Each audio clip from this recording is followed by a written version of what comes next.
देश का हर नागरिक चीजें बदलना चाहता है, बदलते देखना चाहता है, लेकिन इंतजार करने को तैयार नहीं है, अपनी आंखों के सामने देखना चाहता है, कर्तव्य से जुड़ करके करना चाहता है, वो गति चाहता है, वो प्रगति चाहता है।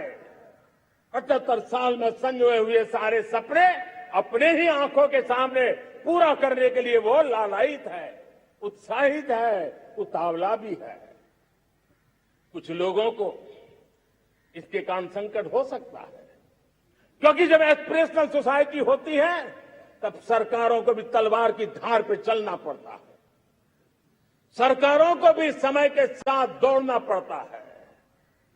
और मुझे विश्वास है, चाहे केंद्र सरकार हो, राज्य सरकार हो, स्थानीय स्वराज की संस्थाएं हो, किसी भी प्रकार की शासन व्यवस्था क्यों न हो, हर किसी को इन एस्पिरेशनल सोसाइटी को एड्रेस करना पड़ेगा।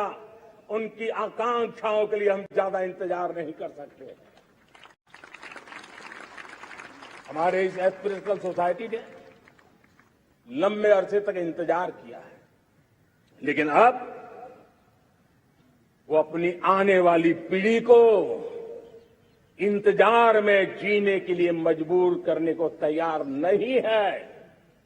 और इसलिए ये अमृत काल का पहली प्रभात हमें उस एस्पिरेशनल सोसाइटी की आकांक्षाओं को पूरा करने के लिए एक बहुत बड़ा सुनहरा अवसर लेकर के आई है। मेरे प्यारे देशवासियों, हमने पिछले दिनों देखा है, एक और ताकत का हमने अनुभव किया है, और वो है भारत में एक सामूहिक चेतना का पुनर्जागरण हुआ है।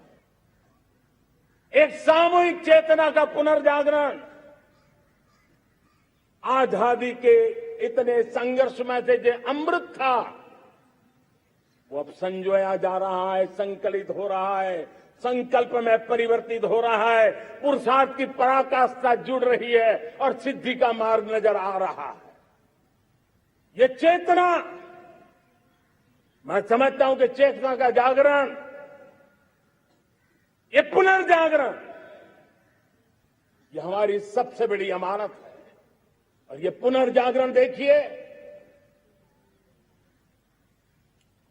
10 अगस्त तक लोगों को पता तक नहीं होगा शायद कि देश के भीतर कौन सी ताकत है, लेकिन पिछले 3 दिन से जिस प्रकार से तिरंगे झंडे को लेकर के, तिरंगा की यात्रा लेकर के देश चल पड़ा है, बड़े बड़े सोशल साइंस के एक्सपर्ट्स ये भी शायद कल्पना नहीं कर सकते कि मेरे भीतर के अंदर कितने, मेरे देश के भीतर कितना बड़ा सामर्थ्य है, एक तिरंगे झंडे ने दिखा दिया है। ये पुनर्चेतना, पुनर्जागरण का पल है। ये लोग समझ नहीं पाए हैं, जब देश जनता कर्फ्यू के लिए हिंदुस्तान का हर कोना निकल पड़ता है, तब उस चेतना की अनुभूति है। जब देश ताली थाली बजा करके कोरोना वॉरियर के साथ कंधे से कंधा मिला करके खड़ा हो जाता है, तब चेतना की अनुभूति होती है। जब दिया जला करके कोरोना वॉरियर की शुभकामना देने के लिए देश निकल पड़ता है, तब उस चेतना की अनुभूति होती है।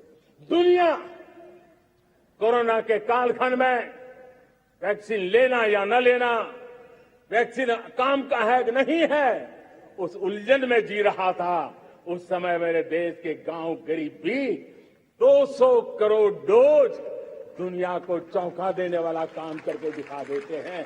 यही चेतना है, यही सामर्थ्य है। इस सामर्थ्य ने आज देश को एक नई ताकत दी है।